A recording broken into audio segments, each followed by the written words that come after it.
할렐루야. 네. 제가 수요일 오전 예배에는 이전까지 잘 참석한 적이 많지 않았습니다. 수요일에는 저녁 예배만 늘 참여했었기 때문에 세계적인 찬양대라 하면은 실로암 찬양대밖에 없는 줄 알았는데요. 오늘 보니 가브리엘 찬양대 역시 못지않은 세계적인 찬양대인 것 같습니다. 우리 정성으로 하나님께 영광 돌린 가브리엘 찬양대에게 큰 박수 부탁드립니다. 질문 하나 드리면서 말씀을 시작하겠습니다. 조금은 엉뚱한 질문이 될 수도 있겠습니다만, 여러분이 생각하시기에 기도하면서 담배를 피우면 될까요? 안 될까요? 될까요? 안 될까요? 두 남자가 길을 가면서 기도하는 것과 담배 피우는 것을 같이 해도 괜찮은지를 놓고 이야기를 나누고 있었습니다. 그런데 이야기의 결론이 쉽게 나지 않아서 두 사람은 목사님에게 가서 물어보기로 했습니다. 두 사람 중 한 사람이 대표로 목사님을 찾아갔습니다. 목사님, 기도하던 중에 담배가 피고 싶어지면 한 대 피우고 기도해도 될까요? 목사님이 깜짝 놀라면서 대답했습니다. 형제님, 기도는 하나님과 나누는 거룩한 대화입니다. 기도하는 중에 담배를 피우다니요, 절대로 안 되는 일입니다. 목사님을 만나 뵀던 이 남자가 다시 전에 이야기를 하던, 이 문제를 놓고 이야기를 하던 친구를 찾아가서 목사님과 이런 대화를 나누었고 목사님이 안 된다고 하더라 라는 이야기를 다 전해주었습니다. 그런데 자초지종을 전해들은 친구가 그럼 이번에는 내가 한번 가서 물어보겠다면서 그 목사님을 다시 찾아갔습니다. 그리고 이렇게 물었습니다. 목사님, 담배를 피우다가 갑자기 하나님 생각이 많이 나서 기도를 하고 싶어졌는데요, 제 손에 들려있는 이 담배가 마음에 아무래도 좀 걸렸습니다. 담배를 피우던 중에는 기도하면 안 되겠지요? 목사님이 뭐라고 하셨을까요?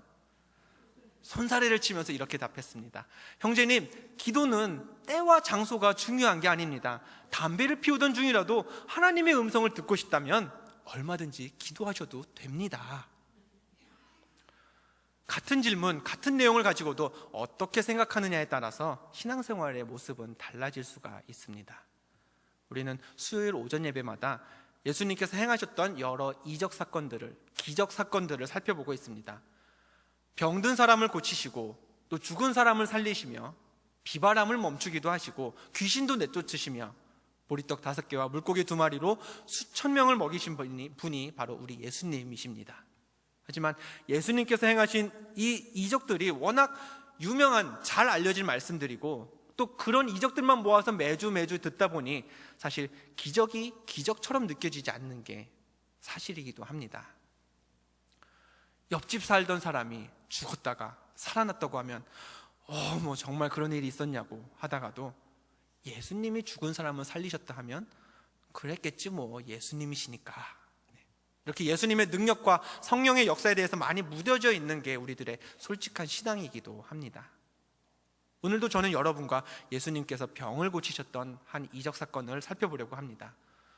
오늘 우리가 나누는 이 말씀이 그냥 성경에 나타나는 많고 많은 이적 중에 그저 하나, 우리가 잘 알고 있는, 늘 들어왔던 여러 말씀 중에 하나가 아니라 지금도 저와 여러분의 삶에 나타나는 하나님의 능력이고 또 여전히 저와 여러분의 죄악과 질병을 깨끗이 고치시는 예수님의 기적이 되어서 우리 가운데 은혜를 주는 말씀이 될 줄로 믿습니다. 오늘 본문 말씀에는 2가지 사건이 등장합니다. 첫 번째 사건은 안식일에 예수님과 제자들이 밀밭 사이를 지나가던 중에 시장했던 제자들이 밀 이삭을 잘라 비벼 먹은 데에서 비롯됩니다. 하나님께서 일하지 말고 쉬라고 하셨던 안식일은 모든 유대인들이 거룩하고 절대적으로 순종하면서 지내야 했던 그런 거룩한 날이었습니다. 그런데 예수님의 제자들은 이 거룩한 안식일에 고픈 배를 참지 못하고 해서는 안 될 일을 해버렸습니다. 바리새인들은 그런 예수님의 제자들이 못마땅했습니다. 더불어 그 제자들이 따르는 예수라는 선생도 바리새인들에게는 썩 내키지 않는 존재였습니다. 결국 그 일을 놓고 바리새인들과 예수님 간에 논쟁이 오갔고 그 논쟁 내용이 오늘 본문 말씀의 처음 절반 5절까지를 차지하고 있습니다. 이어서 등장하는 오늘 본문의 두 번째 사건, 뒤의 절반은 예수님께서 행하신 한 가지 이적 사건입니다. 회당에 들어가셨던 예수님이 손 마른 사람을 무리의 한가운데 세우시더니 그의 병든 손을 고쳐주셨습니다. 성경에 기록된 손이 말랐다라는 표현은 질병의 정확한 명칭이나 이유는 우리가 알 수 없지만 손이 오그라들었다, 손을 제대로 쓸 수 없는 불구 상태였다라는 정도의 의미입니다. 예수님은 그런 병든 손을 내 손을 내밀라 라는 말씀만으로 치료하셨습니다. 그런데 예수님께서 행하신 이 이적 이야기는 다른 여느 기적들과는 조금 분위기가 다릅니다. 우선 예수님의 말씀으로 치료받은 이 사람의 이름이 무엇인지, 어느 동네에 사는 누구인지, 얼마나 오랫동안 병으로 인해 고통받았었는지 본문 말씀에는 병 고침받은 사람에 대해서 아무런 정보가 없습니다. 뿐만 아니라 병 고침을 받은 후에 이 사람이 예수님께 감사를 표현했는지, 혹은 그때부터 제자들처럼 예수님을 따랐는지, 아니면 본래 살던 마을에서 예수님을 열심히 전하며 변화된 삶을 살았는지, 기적 이후의 삶에 대해서도 아무런 기록이 남아있지 않습니다. 특별한 기록이 없는 것은 기적을 경험한 주인공인 손이 마른 사람만 그런 것이 아닙니다. 보통은 예수님께서 기적을 하나 행하시면 주변에 있던 많은 사람들이 그 장면을 보고 놀라워했다든가, 직접 기적을 본 사람들이 예수님을 더 열심히 쫓았다든가, 이런 식으로 주변 사람들의 반응에 대해서도 말씀 속에 언급이 되어 있기 마련인데, 오늘 본문 말씀은 그에 대해서도 침묵하고 있습니다. 조금 이상하기는 예수님도 마찬가지입니다. 예수님도 손이 마른 병자에 대해서는 궁금한 점이 전혀 없어 보입니다. 기적을 행하시는 예수님이 손이 마른 사람에게 일어나 한가운데 서라, 내 손을 내밀라, 그저 이 두 마디를 하신 게 전부였습니다. 그나마 말씀하신 이 두 마디도 손 마른 사람의 대답조차 필요로 하지 않는 예수님의 일방적인 명령이었습니다. 예수님은 그에게 앞으로 너는 가서 이렇게 살아라 라는 가르침도 주지 않으셨고, 내 죄가 사해졌으니 깨끗해졌으니 이제 가라 라는 죄사함의 선언도 하지 않으셨습니다. 상황이 이렇다 보니 성경을 읽는 우리들의 느낌도 다른 기적 이야기를 읽을 때와는 다릅니다. 오늘 본문 말씀을 읽으면서 우리 예수님이 이 병든 자를 고치실 수 있을까? 이런 긴장감이라든지, 예수님이 정말 이런 일을 하셨단 말이야? 이런 놀라움은 전혀 느낄 수 없습니다. 역시 우리 예수님이시구나, 이런 감격도 그다지 전해지지 않는 게 사실입니다. 이미 제가 서두에서 염려가 되어서 말씀드렸지만, 솔직히 오늘 말씀에서 아무리 좋은 의미를 찾으려 해도 손을 못 쓰는 사람이 있었네, 근데 예수님이 그 사람 고치셨구나, 이 이상의 감흥이 생기지 않는 게 솔직한 말씀을 읽는 사람들의 느낌입니다. 오히려 오늘 본문 말씀에서 우리의 주목을 끄는 것은 손 마른 사람이 고침받은 그 기적 자체가 아니라 예수님께 시비를 거는 바리새인들과 또 그런 바리새인들을 상대하는 예수님 사이에 오갔던 대화들, 논쟁 같은 대화들이 우리에게 더 관심을 갖게 합니다. 바리새인들과 예수님 사이에 오갔던 논쟁은 안식일에 관한 것이었습니다. 오늘 우리가 읽은 본문에서 가장 많이 등장하는 말도 바로 안식일이라는 말입니다. 본문 6장 1절 말씀은 이렇게 시작합니다. 안식일에 예수께서 밀밭 사이로 지나가실 새에 제자들이 이삭을 잘라 손으로 비비어 먹으니. 누구의 소유인지는 모르지만 제자들이 지나가면서 밀 이삭을 주워 먹었던 밀밭이 제자들 소유가 아닌 것은 분명합니다. 성경에는 제자들이 농사를 지었다든가 땅과 밭을 소유하고 있었다는 그런 기록은 남아있지 않습니다. 그렇다고 제자들은 남의 밀밭에서 밀 이삭을 가져다 먹으면서 사전에 그 밭의 주인에게 허락을 받았던 것 같지도 않습니다. 하지만 당시 유대 사회에서는 자기 소유가 아닌 어떤 밀밭을 지나가더라도, 그리고 그 밀밭에서 허락 없이 이삭을 잘라서 먹었다 할지라도 그것이 죄가 되지는 않았습니다. 신명기 23장 25절은 이렇게 규정합니다. 내 이웃의 곡식밭에 들어갈 때에는 내가 손으로 그 이삭을 따도 되느니라. 문제는 예수님의 제자들이 밀밭에서 이삭을 잘라 먹은 그들의 행위 자체가 아니라 그 행위가 안식일에 일어났다는, 안식일에 발생되었다는 사실이었습니다. 때문에 바리새인들은 예수님의 제자들이 안식일에 해서는 안 될 일을 했다며 예수님께 항의했고, 예수님은 그런 바리새인들에게 오래전 다윗 왕이 행했던 전례를 하나 이야기해 주었습니다. 때는 바야흐로 질투심에 사로잡힌 사울을 피해서 다윗이 도망다니던 시절이었습니다. 어느 날 다윗은 무기도 없이, 그리고 동행하는 사람도 없이 홀몸으로 놉이라는 지역에 이르러서 그곳의 제사장 아히멜렉을 찾아갔습니다. 정신없이 도망다니느라 오랜 시간 음식을 제대로 먹지 못했던 다윗은 아히멜렉에게 먹을 것이 있다면 무엇이라도 좋으니 나에게 좀 달라고 요청했습니다. 그런데 가는 날이 장날이라고 그날 아히멜렉에게는 율법의 제사장만이 먹을 수 있는 떡으로 규정된 진설병이라는 떡밖에 먹을 것이 없었습니다. 하는 수 없이 다윗은 제사장 외에는 먹으면 안 되는 그 음식 진설병을 먹었습니다. 그렇지만 성경에는 다윗이 율법을 어기고 거룩한 음식을 먹은 죄로 목숨을 잃었다든가 또 그의 행동이 죄가 되어서 하나님을 노엽게 했다는 기록은 남아있지 않습니다. 어쩔 수 없는 상황에서 다윗은 다른 선택의 여지가 없었고 하나님도 그런 다윗의 행동을 이해하셨던 것입니다. 이스라엘 역사에 남아있는 이와 같은 다윗의 이야기는 예수님도 또 바리새인들도 당시의 모든 유대 사람들이 다 알고 있는 이야기였습니다. 모두가 알고 있는 이 이야기를 예수님이 바리새인들에게 오늘 본문 말씀에서 하셨던 이유는 간단했습니다. 생명을 살리는 일이라면, 하나님의 마음에 합한 일이라면, 그리고 그것이 다른 이해관계나 다른 사람들에게 해가 되지 않는 일이라면 율법의 규정 여부를 떠나서 하나님의 뜻에 옳다고 여겨지는 대로 행동하는 것이 정당하다는 사실을 보여주기 위함이었습니다. 더불어 예수님은 이렇게 선언하셨습니다. 인자는 안식일의 주인이니라.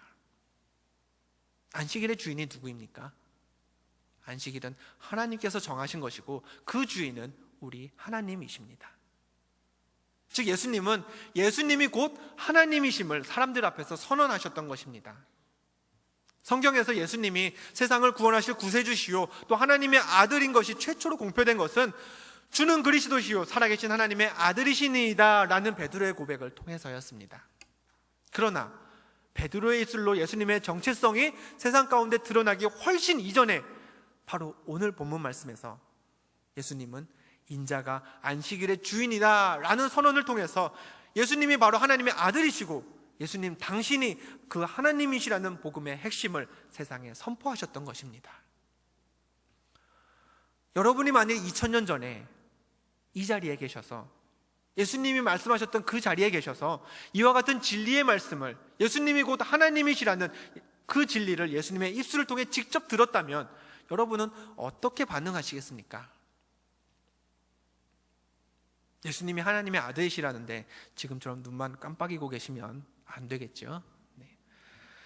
우리는 예수님께서 하나님의 아들이라는 사실을 아멘으로 대답하면서 믿어야 하고 또 예수님께서 우리를 구원하실 구세주이기에 그때부터 우리는 우리의 생각과 행동을 예수님 스타일로 예수님의 방식대로 바꿀 수 있어야 합니다. 복음 앞에서 그렇게 돌아서고 변화되는 것이 그리스도인의 마땅한 삶의 자세이기 때문입니다. 그런데 바리새인들은 어땠습니까?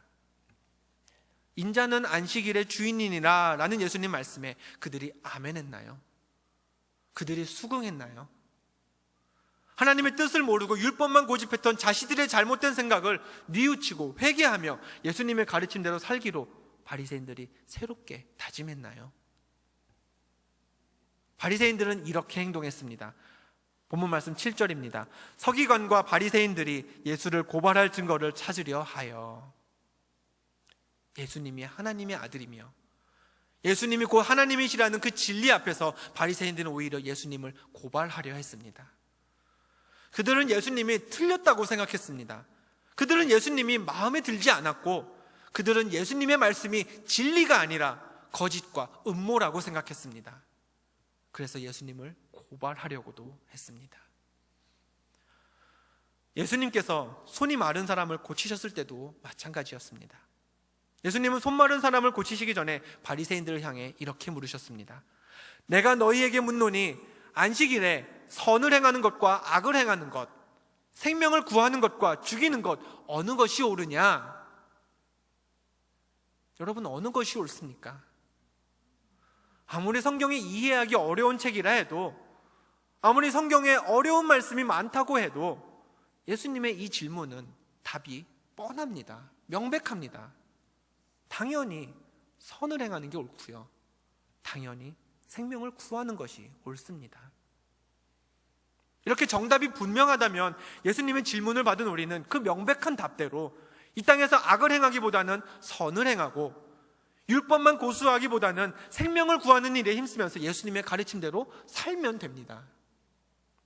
그리고 설사 지금까지의 내 삶이 그렇지 못했다 할지라도 지금이라도 나의 연약함을 고백하고 이제부터라도 하나님 마음에 합한 사람이 되기 위해 생명을 구하는 삶을 살리라, 그렇게 다짐하면서 그리스도인다운 삶을 새롭게 시작하면 됩니다. 그런데 바리새인들은 그렇지 않았습니다.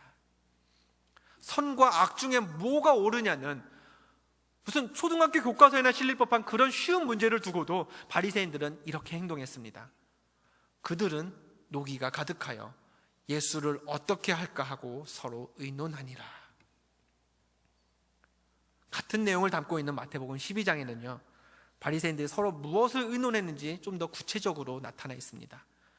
바리새인들이 나가서 어떻게 하여 예수를 죽일까 의논하거늘. 자신들이 틀렸고 예수님이 옳다는 사실이 드러났음에도 바리새인들은 뉘우치지 않았습니다. 자신들의 생각이 잘못되었다는 게 명백해졌음에도 불구하고 그들은 회개하지 않았습니다. 바리새인들은 자신들이 상대하는 사람이 하나님의 아들임에도 불구하고 끝까지 내가 옳다고 여겼습니다.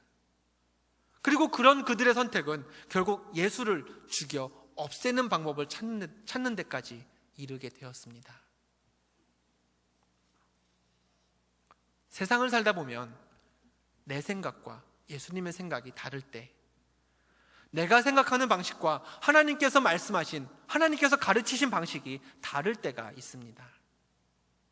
그러나 그럴 때 하나님의 자녀라면 하나님의 방식과 예수님의 말씀이 옳다는 것을 믿기 때문에 내 고집은 내려놓고 하나님의 방식을 의지해야 합니다. 하나님의 방식으로 생각하고 하나님의 방식으로 살아보려고 나의 기준을 바꿀 수 있어야 합니다. 그것이 그리스도인의 사고방식이고 그리스도인의 심리학이기 때문입니다. 하지만 교회에 다니고 예수 그리스도를 믿는 성도들 중에도 세상은 예수님의 말씀만 가지고는 살 수 없다고, 하나님의 방식만 고집해서는 이 세상을 살 수 없다고 생각하는 분들이 계십니다.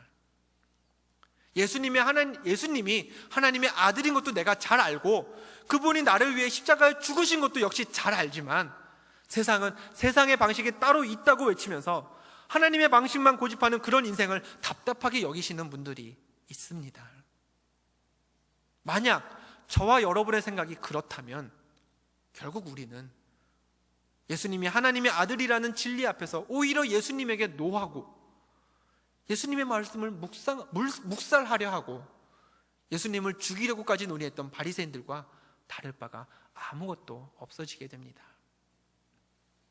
복음을 지식으로는 알면서 실질적으로 세상에서는 아무것도 복음대로 살지 못하는 것, 그것은 바리새인들과 똑같은 사고방식이며 바리새인들과 똑같은 신앙입니다. 성경은 우리에게 남편을 존경하라고 가르칩니다. 아내를 사랑하고 괴롭히지 말라고 가르칩니다. 단순히 사랑하라는 그런 추상적인 말로만 끝나는 것도 아닙니다. 성경은 친절하게 사랑은 오래 참는 것이고 사랑은 무례히 행하지 않으며 성내지 않는 것이라고, 그렇게 사랑이란 것이 무엇인지 자세하고 구체적으로 알려줘서 우리가 어떻게 하면 되는지 잘 알려줍니다. 또 성경은 부모를 공경하라 했고 하나님의 말씀을 자녀에게 부지런히 가르치라고 했습니다. 그러나 우리는 성경의 이 여러 가지 가르침들을 가정에서 얼마나 지키며 살고 있습니까? 남편을 존경하고 아내를 괴롭히지 말라는 것 맞는 말이죠. 그런데 그건 다른 집에나 해당하는 말이고 우리 남편, 우리 아내 같은 사람에게는 내가 도저히 그럴 수 없습니다.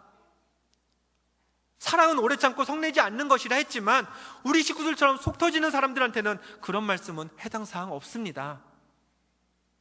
자녀에게 말씀을 부지런히 가르치라고 했지만 그건 2000년 전에나 해당했던 얘기지, 요즘 같은 시대에 말씀 가르치기에 힘쓰다 보면 애들 학교 공부 못 쫓아갑니다.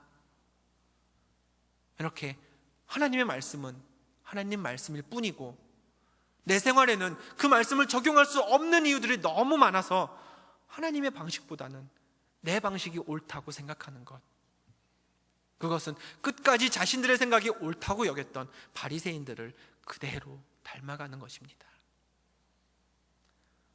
세상에서 열심히 벌려고 애쓰다 보면 주일 하루도 하나님을 예배하는 일에 온전히 사용하기가 쉽지 않습니다. 그 시간에 일하고 그 시간에 가게 문을 여는 것이 조금이라도 살림살이를 넉넉하게 하는 방법인 것 같아서 예배와 또 교회 안에서 나눌 수 있는 교제에 내 시간을 쏟기가 참 힘이 듭니다.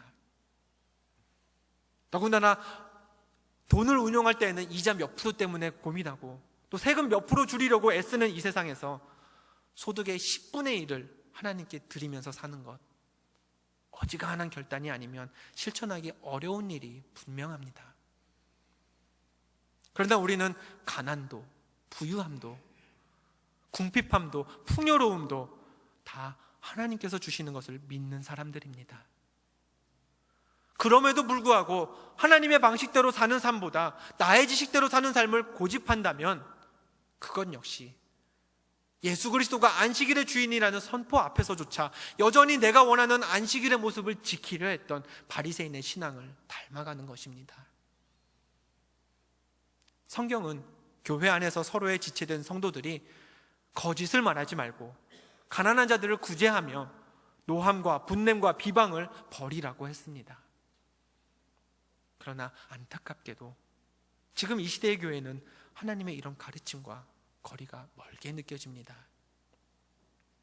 예수 믿는 우리가 무엇이 옳은지 알고도 행동하지 않는다면, 무엇이 정답인지 알고도 정답대로 돌이키지 않는다면 선이 옳고 생명이 구하는 일이 옳음을 알면서도 오히려 예수를 죽이고자 의논했던 바리새인들과 우리는 아무런 차이가 없게 됩니다. 예수님이 본디오 빌라도에게 선고받았던 십자가의 형벌이란 것은 로마 시대에 아무 범죄자에게나 내려졌던 그런 형벌이 아니었습니다. 역사적으로 로마 제국은 두 가지 종류의 범죄를 일으킨 범법자에게만 십자가형을 선고했습니다. 첫 번째는 로마 제국의 권력에 대항해서 크고 작은 쿠데타를 일으켰던 반정부 인사들, 반체제 인사를 십자가 위에서 처형시켰습니다. 여기에는 로마에 대항하는 사람은 누구든지 이렇게 끔찍한 결말을 맞게 된다는 것을 세상에 보여줌으로써 국가 체제에 대한 도전을 막아보려고 했던 로마 그런 권력자들의 의도가 숨어 있습니다. 그리고 두 번째는 로마라는 나라가 노예제도를 기반으로 형성된 사회이기 때문에 그와 같은 사회 기반을 흔드는 무리들, 즉 주인에게서 도망친 노예가 잡혔을 때 그 노예는 십자가에서 삶을 마감해야 했습니다. 사도 바울은 이렇게 고백했습니다. 내가 그리스도와 함께 십자가에 못 박혔나니 그런즉 이제는 내가 사는 것이 아니요 오직 내 안에 그리스도께서 사시는 것이라. 그리스도인은 예수님이 지셨던 그 십자가를 함께 지는 사람입니다. 예수님이 못 박히셨던 것처럼 십자가에 함께 못 박히는 사람이 그리스도인입니다. 그렇다면 우리가 십자가를 지고 십자가에 못 박혀야 한다면 우리가 무엇을 해야 하는지, 어떻게 살아야 하는지가 분명해집니다. 아무나 십자가를 질 수 있는 게 아니라고 했습니다. 체제에 저항하는 사람, 또 노예제도에서 탈출해서 그 제도에 저항해서 도망쳤던 노예들, 이 두 부류의 사람만이 십자가에 달릴 수 있습니다. 그렇다면 우리도 그리스도와 함께 십자가에 못 박히기 위해서는 이 세상의 방법에 반대하고 저항할 수 있는 그런 저항자가 되어야 합니다. 세상이 옳다고 여기는 기준을 뒤집으려고 노력해야 합니다. 세상은 이렇게 사는 게 옳다고 하지만 우리는 그게 아니라고, 이것은 잘못된 방식이고 하나님의 방식대로 살아야 한다고 그렇게 온몸으로 저항할 수 있는 성도가 되어야 합니다.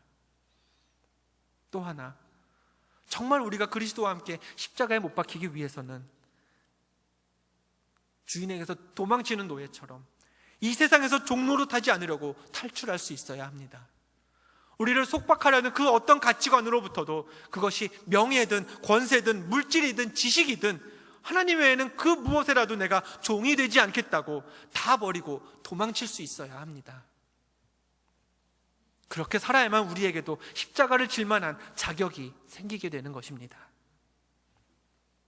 하나님을 믿으면서도 내 생각과 내 방식을 고집하는 것, 예수 그리스도를 통해 진리가 무엇인지 명백히 밝혀졌음에도 그 진리대로 행동하지 않는 것, 그것은 바리새인들의 심리학입니다. 우리를 죽게 만드는 쓸데없는 자기 고집이며 예수 그리스도를 죽게 만들었던 멸망의 길입니다. 하지만 이 세상의 방식에 저항하며 하나님의 방식을 고집하는 삶, 우리를 종되게 만드는 세상의 가치관에서 탈출하고 벗어나려고 애쓰는 삶, 그것은 십자가의 심리학입니다. 우리를 힘들게 하고 죽게 하는 고난의 길 같아 보이지만 이것이야말로 우리가 죽지 않고 살 수 있는 길이며 하나님께 칭찬받는 유일한 삶의 방법입니다. 살다 보면 신앙이란 게 쓸데없이 여겨질 때가 있습니다. 하나님의 가르침만으로는 세상을 살 수 없는 것처럼 여겨질 때가 분명 있습니다. 그와 같은 갈등의 순간에, 선택의 순간에 여러분은 무엇을 선택하시겠습니까? 현명해 보이지만 결국은 예수 그리스도를 죽이고자 모였을 뿐인 바리새인들의 삶입니까? 아니면 어리석고 힘들고 좁아 보이지만 구원과 영생의 길로 우리를 인도하는 십자가의 삶입니까? 이 시간 함께 부른 찬송이 그 질문에 대한 저와 여러분의 대답과 다짐이 되었으면 좋겠습니다. 우리 찬송가 521장 함께 찬양하시겠습니다.